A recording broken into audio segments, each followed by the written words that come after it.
Wale watu ambao wanajua wako kwa mashamba ya umma, yule mtu anajua kwamba alinunua manyumba ya serikali kupitia mlango wa nyuma, sababu hakuna vile anaweza nunua kupitia mlango wa mbele.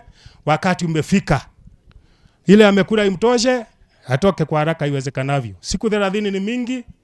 Ile ambaye tunaweza chukua kesho, tutachukua kesho, sio lazima tugoje siku 30. Ile ambaye inaweza tukaa kidogo, pengine tutahitaji tingatinga kubomoa, mtu akikataa kubomoa, hiyo tunaweza jipanga kidogo kwa siku 2 ama 3. Lakini watu watatoka kwa mashamba zetu.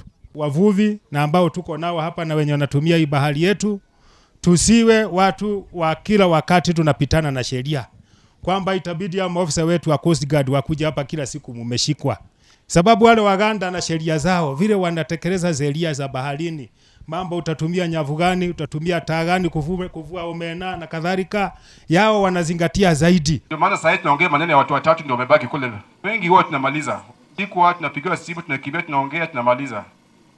Watatu ndio wamebaki sababu washaingia kotini. Hiyo race tu kuenda na kuwatoa kwa nchi nyingine. Hata hapa Kenya mtu akiwa kotini kumtoa inakuwa ni shida because kuna utaratibu ya sheria.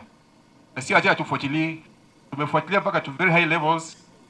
We are communicating, but we are trying to see that tunaona kama hapa mbele tunaweza saidika. Kama ni maneno ya protective gears kama jackets.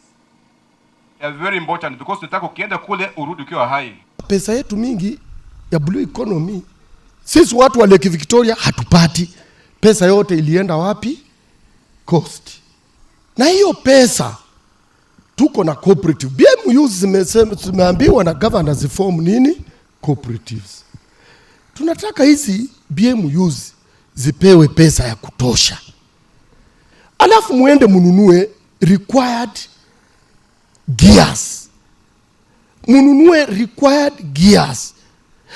Si nyavu ile itaharibu ziwa. Hii ziwa ni yetu. Tukiharibu ni sisi tutakuwa kwa shida.